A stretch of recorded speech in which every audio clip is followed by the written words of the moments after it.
Women are thriving. We're outpacing men in every aspect of life right now. By the way, I just don't see anybody out there that I really would love to sleep with. I'm super I'm an incel right now, involuntary celibate. I'm leaving it up to the universe, and so I feel like maybe possibly.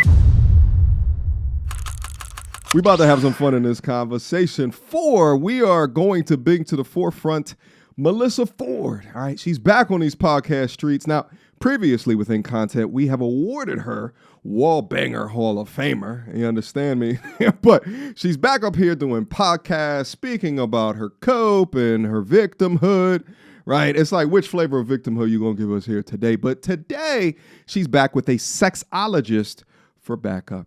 All right. We're going to have to get into it. It just amazes me watching one of the coldest women to ever exist, literally, at 50 years old, after all of the men, the oogling eyes, the status, the money, but still at this age to have no ring, no children, and she even calls herself an incel. If this was a man, they'd call him a loser. But since this is a woman, we'll call her a loser modern woman. Let's break down this one because there's so many lessons to be learned and so much value to extract. Without further ado. Because I have two daughters, right? And my kids are in Gen Alpha. Okay. And for Gen Alpha, 2/3 of the jobs that exist right now will not exist when they are of age. Yep. So it's a very uncertain future for them. Very. And we live in increasingly uncertain times right now.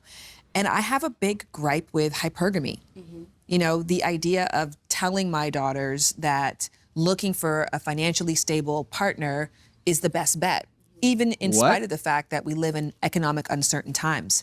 So I'm telling your daughters that they should look for someone who's financially stable is fine. Hypergamy is dating up.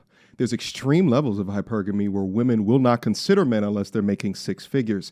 But guess what? He can be financially stable, but make less money than you. It's okay to tell them to look for a financially stable man. What is going on here? Just curious from your vantage point on that, because there is so much talk about that online. And like I said, everything you described, in some people's cases, sounds like a fantasy. Mm-hmm. Like getting presented with a $150,000 necklace on day one, like that's a fantasy. Do you feel a sense of disillusionment from it? Or what would you say in response to people who look at that and say, oh, I aspire to that? That's a good question. To getting the $150,000 necklace? Well, everything that goes what does with it come with to it? be putting yourself in the places where that's even possible. It's just not real. It would be too difficult to maintain. It would be a headache to maintain. It would be constant anxiety, and I don't want it. I did it. I don't want it. Never want that for myself anymore. So if that would be the last thing that I advise a young girl to do, to look at, look at men of means being, your saving grace or your safety net. Girls are thriving. Women are thriving. We're outpacing men in every aspect of life right now. By the way. What the fuck? I'm sorry, I broke character. It's tough for me to keep a straight face sometimes when I'm listening to bullshit. In every aspect, did you say? I really think that some of these people actually believe the bullshit that comes out of their mouth. And it's like they're not leading forward with truth. They lead it forward within things that they make up that makes them seem more powerful than. You understand me? Quick emergency meeting. I was recently searching for my name online and found way too much personal information, which brought me down this weird rabbit hole of how that could have happened, and found out that there's companies out there called data brokers that will sell your data to marketers, scammers, and even stalkers. And it's a nasty, disgusting feeling knowing that there's bad actors out there selling my information, selling your information for profit. But that's why I'm recommending today's sponsor, Aura. Now, I use Aura to automatically remove my information from these sites and keep my information off. But they do other things as well, such as bank fraud and identity theft alerts, VPN access. But guys, utilize my link down in the description box down below for a 14-day trial. at least see if you've been compromised. Privacy is king in this day and age, and you should know if your information is out there. So again, utilize my link, aura.com/MTR, in the description box down below to try 2 weeks free. That's way more than enough time to see if your personal data has been exposed. Go now. She asked about disillusionment, and in fact, you gave a delusioned answer. Women are, in fact, thriving in some areas, but not in all areas compared to men. But guess what? Women are thriving because men, good men, created an infrastructure for women to thrive. But let me ask you, Melyssa, because you're in this bucket as well, for the ones that are thriving in certain areas more than men, grinding with no kids, no family, no man, no ring, no family that they have created like you, are they really and truly happy? And let's not be the all police within this, because of course there's going to be outliers. But for the ones that were fed the feminist dream and our narrative, be a boss, get it how you live, you don't need no man, and now they've reached 50 like you, how is it working out for them? By the way, it's very interesting how they set up this question, essentially saying that AI is going to replace a lot of jobs. Well, guess what? Most of the jobs that are going to be replaced are white-collared in nature, cubicle jobs. As a result, we're going to see a burgeoning of the blue-collar worker, which is dominated by men. And we're also going to see the flourishing of entrepreneurs. And while women are steadily increasing in the amount of business ownership, men dominate the success in that business ownership, at least right now. I saw their pictures. They are stunning. You must be Oh my so gosh, proud. thank you. I am. I really, really am. And I am hopeful for them. And I am hopeful for them to have an intimate life that is fulfilling. And I also acknowledge that it comes in all forms. And don't get me wrong, I've spoken to women before who have a partner who has lots of means, and it contributes, may not be the only reason, but it definitely contributes to their feeling of appreciation to be in the relationship, love for the relationship. And don't let me say that being like all rich men are pieces of shit. That is definitely not what I'm saying. Yeah. However, I've dated enough of them that there is a consistency. I call it rich man syndrome. What's that? You know what rich man syndrome looks like? Tell us. Somebody got to get that. That's just their attitude. Somebody is always going to fall. Like they walk with a wake in front of them, and whatever happens behind them, they've got people just scrambling and picking things up and whatever else. Yes. And also the fact that they have the money. Thank you. Also is. They can do that because they have the money. They walk with the attitude and the bravado that they are the breadwinner. Oh. And they're the ones that are affording you this luxurious life. I get it. Oh, the psychoanalysis. Y'all ready? It's her ego. I'm on the cover of the magazines. All the men love me. They pay for me to show up at whatever, video shoot, club, this, that, and the third. Why is it him that is the star of this? This is all ego. Women like this don't want to be by your side. They want to be the star of the show. Why would a man that has the money to pay for $150,000 gifts or the money to pay for servers, maids, personal assistants, why would he be wasting his time in doing things that are simple, easy tasks? Instead of accepting or acknowledging the way that this man conducts himself or handles business, you loathe that you are not the star, that you are not the head of household, or that he doesn't put himself underneath you to arbitrarily raise you up. These women demand the penthouse treatment, yet resent the man that has earned his weight in salt to create it. The problem is that not only did you not recognize this at 25, but you still have not recognized this at 50. And this is why you're a certified wall banger that thinks that men's thoughts or ideologies or the way that they move is inherently bad or evil, which is also why women like her cannot operate well in male spaces. Shout out to Joe Buttons. Let's go. I was never very vocal about what it was that I wanted. The vast majority of men that I've been involved with have assumed that my love language was gifts. They weren't.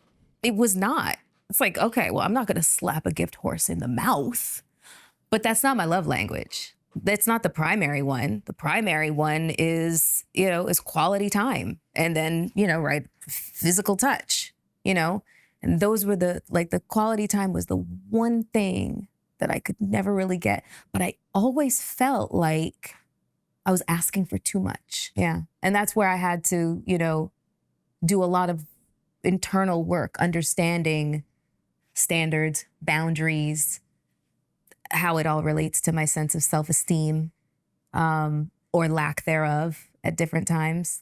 For a long time, I lacked a lot of self-esteem. Thankfully, that our attitude is going out the window, Audio kind change. of really love that Vogue article. Is it embarrassing to have a boyfriend these days? What are you have a husband, what are you I've shaking? been on this time. Right. I've been saying don't post. It is very interesting watching women talk.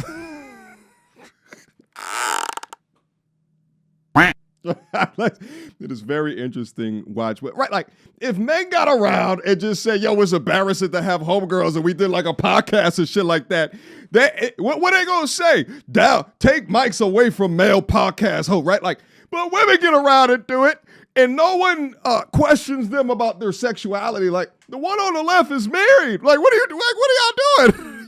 You show your boo-boo cuckoo off on your page. A part of the brand that you represent is being married with the dude. Like, what are you shaking yes to? This is absurd. Kind of really love that Vogue article. Is it embarrassing to have a boyfriend these days? I've been on this time. Right. I've been saying don't post me. Right. What? I am a pioneer on many, many things. But yeah, no, I've definitely had the whole can't keep a man, what's wrong with you? You see the cope is incredible. You seem so perfect, so something must be wrong with you kind of thing. And it's just like, okay, whatever. Well, there's an element to luck of it, which we have to acknowledge in anything in life, right? Like, I always remember this article I read about Zac Efron saying when people have praised him for the High School Musical thing or for his acting career, he's like, I want you to know that when I walked in the audition room, there was 70 other people who looked identical to me. Mm-hmm. For some reason, somehow, some lucky break, maybe I reminded someone a little more of their nephew, or I made a joke that hit with someone because they just ate that food that day, whatever it was. There was some lucky break that happened. Okay. It has nothing to do with talent or merit or anything else. Very true. I was there for the opportunity. I got a lucky break. And that applies to love or anything else. I agree. Kind of, sort of. Luck, or for the spiritual people, the religious people out there, being blessed, being in God's favor, right? Like, if you believe in that. If not, it's just random chance or luck. That does have something to do with meeting the correct person at the right time, right, for this, that, and the third. The problem is that the majority of women within this type of mindset, they take a laxed approach to what it is that is enhancing their chances of finding what it is that they're looking for, right? So they're more into like manifesting. They just will themselves, even though they stay at home, they live, right, 50 minutes away from the middle of like the city or like where things are happening, right? They don't go to social events. They don't put themselves out there, but they talk about manifesting. Like manifestation without any work is just simply delusion. And here's the thing. Melyssa Ford has no excuse here because she had been one of the most visible women within Black culture during the 90s and the early 2000s. This is more about self-actualization from actually dealing with your own bullshit and not always coming up to the conclusion that it's someone else's fault, but because of the lack of self-introspection, right? Looking into that mirror and figuring out, okay, how is it that I'm contributing to this? Then this is the end result. Still coping at 50, baby. But now the looks are fading as the age gets older and the waistline gets larger. And the same strategies that she could have deployed earlier in life, she can't do anymore. And if we do see her in a relationship in the future, I guarantee you it's going to be with a young man that'll be 10 to 15 years her junior. Let's go. Into the deli store, you go to the grocery store, like you fall in love, or you have to have the chance meeting, and then plus the availability. There's a lot of things that play to make it so finding your person is extremely hard. I actually love, what was that girl from Harry Potter's name? Emma Watson. Yeah, in an interview about that, she was asked that question too. Like, I don't get it. You're everyone's dream girl. Yeah. She was most beautiful woman alive at one point, and how are you still single? And she's like, how entitled are you all? Mm-hmm. Why do you think that this is such a miracle thing to be a person, to find yourself, to love yourself, and to find somebody else who loves themselves, who you love being with, who amplifies your life. You happen to amplify theirs, and you want the same thing, live in the same town, your friends and family get along, like all of the variables that take place to make that happen. Why do we all feel like everybody should just have that? I never did. I've always felt like people who found their person and they just work, you know, they like as well as love. Because that, to me, like is more important than love. Because there's a thin line between love and hate, but like equals respect. You know what I mean? And I've always looked at people who have like found their person and just found the, their soul's counterpart, if you will. I've always found them to be so lucky because it's really like a lottery. You know what I mean? And I just don't see anybody out there that I really would love to sleep with. Like, I'm super like, I'm an incel right now, involuntary celibate, because there's nobody out there that I would really like to sleep with, you know? And plus I'm so busy. For me, man, what are you gonna do? Like, it might not happen for me in this lifetime. And whenever I say things like that, because I've said this for a really long time, people try to come to my rescue. Like, oh, don't think like that. Oh, you're putting negativity in the universe. I'm like, oh, shut the fuck up. I'm sorry. Like, am I really? Is it just my Canadian pragmatism and also like my assessment of chances and statistics? You know what I mean? There's nothing but opportunities to like lay down with somebody, but relationship wise, even less. Yeah, even less. There's just a real divide happening out there in, when it comes to like people who are still in the dating game. I exited stage left. Like I said, I don't even bother. My career is thriving right now. Wow. My friendship groups are incredible and so fulfilling. I travel a lot. I solo travel. I love it. And I'm really having a great moment in my life that is lasting years. Damn. So that the thought of like letting somebody in to potentially disrupt that, I don't have the time, patience, or desire for it. Oh gosh. I've been kind of hard on her within this, and I actually I don't really feel bad, to be honest with you, but what I feel is that these women are victims of just a time period, just a moment of time where there was a plan and a plot devised to get them out of the get them out of the home and into the workforce, and revised history in a way to make it seem like there was women walking around with their eyes hanging out the eye socket, and men bad, patriarchy, right? Like, and then you have the cherry on top here of like she's had a career previously to this within exploitation of her own body, right? Which has her probably form like this odd association with men, right? Because it's not natural. It's not normal, right? Like, it's not a job that has like existed like naturally, right? To have all these people just look at you to, sell a product, whatever that product is, a music video, a physical product, whatever that is. So you have to create sort of this disassociation from men. And I honestly don't think that she's fixed that trauma. We also see this behavior in like ex-S workers, scrippers, OF women, and they have a hard time separating the men that were gooning off of them versus a good man that will treat them well. And then they get to the place where, she called herself an incel, but I think it's more of like an inrel, right? I'm gonna coin that term right here on the channel for the first time ever. Involuntary, meaning that she cannot get into a relationship because she is too ego-driven or pig-headed to fix the certain components that has gotten to her into this position, but then also she's at the wall now. So even her options are so limited. But for the lovely young ladies that are watching this right now, shout out to the MTRs. What are you doing to not end up like a Melyssa Ford? Men are visual. And when previously absolutely beautiful women speak like this as they get into the menopause years, you need to understand how she got there to make sure that you don't have none of that in your current playbook. Let's go. I'm seeing like a lot of women opting out too. Like a lot of women are just at your age, opting out yeah, they don't have a choice. because we're exhausted, Yeah. you know? Yeah. And it's not just, race, ethnicity, or even age. I'm seeing like 30-something-year-olds saying like, yeah, nope, 4B movement, Again, going back to probability, and especially as specific as your life is, as high profile as you are, as beautiful and as intimidating as you are, you have a very specific life, so you're going to require a very specific partner. Yeah. If you go to a town and if there's 100 men there and you're like, okay, I want him to be college educated. All right, cool. There's 30 left. I don't want him to be my cousin. All right, well, now there's 28 left. I want him to be 6 feet. Now there's 5 left. I want him to be married. Now there's 2 left. So the probability game happens when by virtue of the person that you're looking for, it's going to be very specific.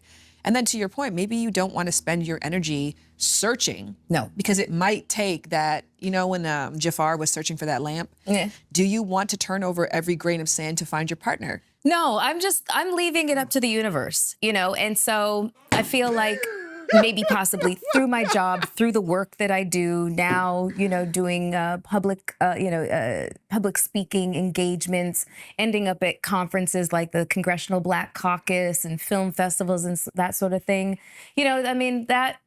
Those kinds of, places and events kind of will more likely, probability-wise, have the echelon of man that I am, I would be more likely to consider. Okay. But for me, it's not just status and prestige and height and bank account. It's not that. I am looking for somebody who actually enjoys being an adult. Okay. All right. I sorry, guys. I can't do this anymore. Who enjoys being an adult at the end of that is just absolutely insane. You have a horrible association with men.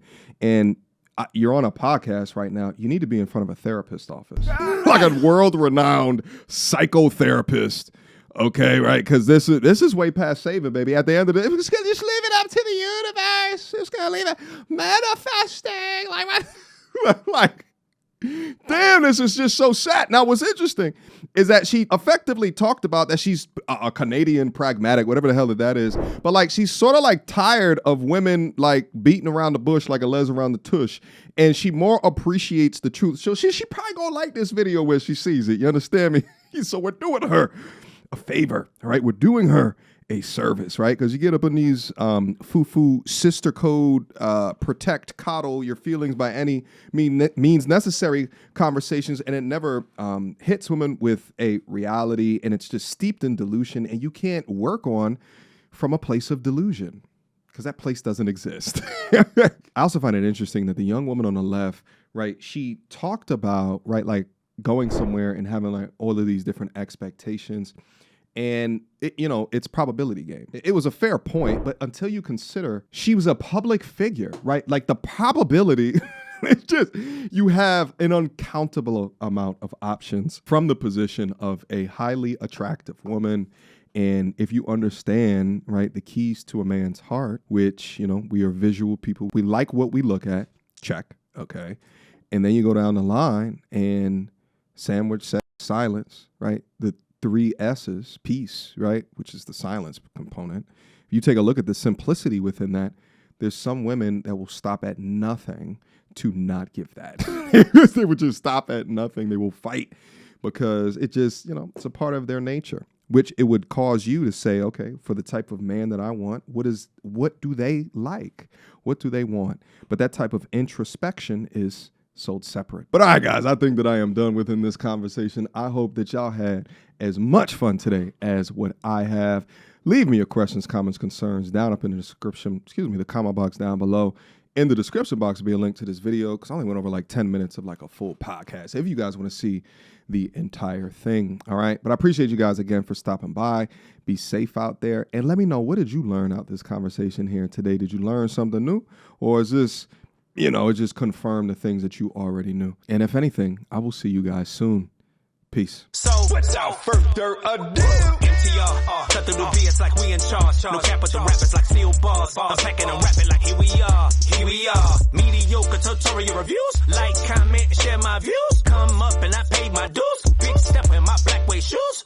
MTR, he break it down, yeah, it's MTR. Check out the sound when it's MTR. No one put it down like it's MTR.